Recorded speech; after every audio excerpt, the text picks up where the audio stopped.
Perkenalkan, nama aku Nisa Abiba, mahasiswa semester 6 yang belakangan ini lagi capek banget. Tugas numpuk, deadline gak ada habisnya, tapi GPA ku ya gitu-gitu aja. Karena terlalu fokus ngerjain semuanya, aku jadi jarang olahraga, dan tidur pun makin gak teratur. Nah kebetulan, di kuliah kemarin sempat diajarin tentang algoritma affinity propagation. Katanya algoritma ini bisa membantu mengelompokkan data secara otomatis tanpa harus menebak jumlah klasternya terlebih dahulu. Nah ini cocok banget buat cari pola dari kebiasaan harian kita, kayak jam belajar, jam tidur, sampai nilai. Tapi aku malah bingung sendiri, mulainya dari mana ya?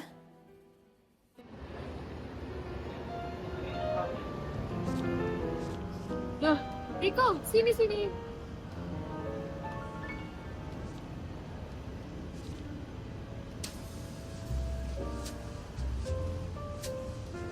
Lagi apa ini? Lagi ngerjain tugas aja sih. Aku mau nanya deh, kamu tuh sehari tidur berapa jam, terus belajar berapa jam? Kalau tidur lumayan lama sih, 9,2 jam. Tapi kalau belajar paling cuma 5,1 jaman aja. Kamu kira-kira ini merasa stres gak? Enggak sih, emang kenapa kamu stres kan? Aku tuh ngerasa tugasnya banyak banget, terus kayak stres gitu. Enggak sih, cuman kayak emang nilaiku akhir-akhir ini juga kurang. Apa kita coba discuss sama Alwi aja ya, biar aku sini.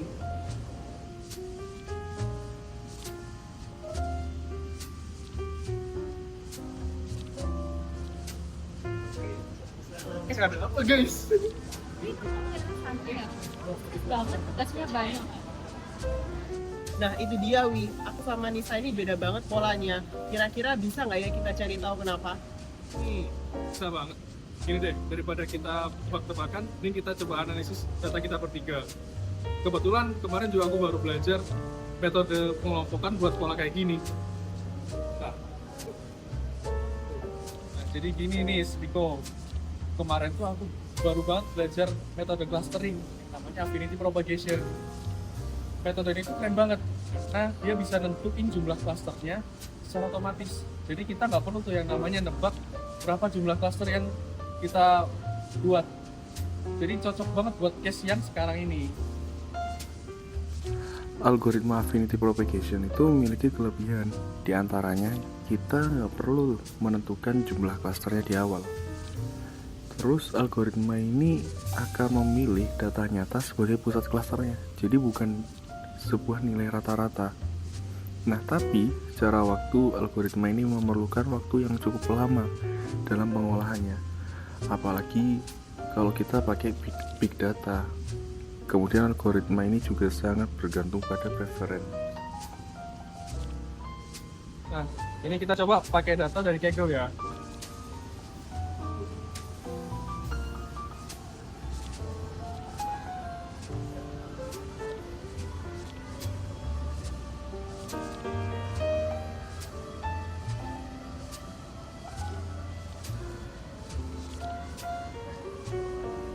Data yang telah kita dapatkan dari Kaggle nanti kita masukin ke Google Colab-nya. Terus kita pilih beberapa variabel yang emang akan kita analisis, yaitu jumlah waktu tidur, jumlah jam belajar, jumlah lama kegiatan fisik, dan juga GPA. Jadi setelah kita memasukkan datanya, kita perlu periksa dulu apakah ada missing value dan outlier dengan cara melakukan preprocessing data. Nah setelah dilakukan preprocessing, data yang kita masukkan tidak ada missing value dan juga outlier, maka dapat dilanjutkan ke analisis selanjutnya. Terus habis itu, setelah datanya kita pilih, kita normalisasi biar semua variabel kayak jam tidur dan GPA itu skalanya seimbang. Oh, dari situ kita nanti coba-coba nilai preferensinya ya. Itu tuh kayak ngatur seberapa pantas tiap orang dijadiin pusat kelompok. Nah, bener banget. Tapi sebelum clustering, pertama-tama kita coba explore dulu data yang kita mau pakai buat cluster. Kita analisis dulu datanya. Oh, jadi ini tuh namanya correlation matrix ya. Dari sini tuh kita bisa melihat peta hubungan antar variabel dari variabel yang udah kita pilih. Mana sih yang nyambung sama mana sih yang kayak kurang nyambung. Contoh di sini itu hubungan sama GPA dan juga study hour per day itu nilainya 0,77, di mana itu kuat banget. Nah, next, aku bakal bikin pairwise scatter plot. Scatter plot ini tuh penting banget karena kita bisa ngeliat hubungan antara satu variabel dengan variabel yang lainnya.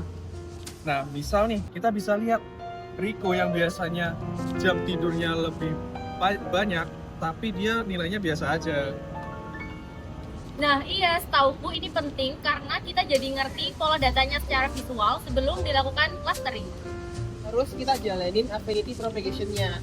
Nah, ada beberapa nih kayak gini. Habis sudah kita ketahui hasilnya, baru kita pakai setting parameter.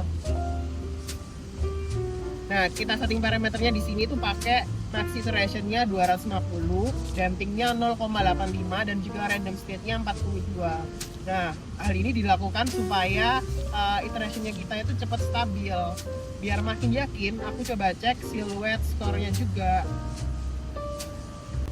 Nah, nilai silhouette score yang kita dapatkan 0,322. Itu artinya cluster yang kebentuk itu sudah cukup rapi dan nggak ada tumpang tindih antar clusternya.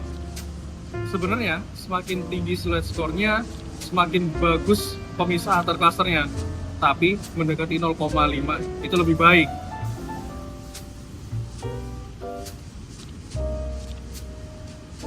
Oh, ini bagian visualisasinya ya.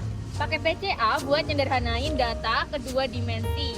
Terus plot titik-titiknya. Nah, berdasarkan hasil ini kelihatan cluster yang terbentuk ada 2. Nah, berdasarkan hasil cluster yang tadi, kayaknya kamu tuh perlu nyimbangin lagi nih antara belajar sama istirahat kamu. Kalau buat Riko, kayaknya belajar kamu terlalu dikit, jadi perlu ditambah lagi effort buat belajarnya.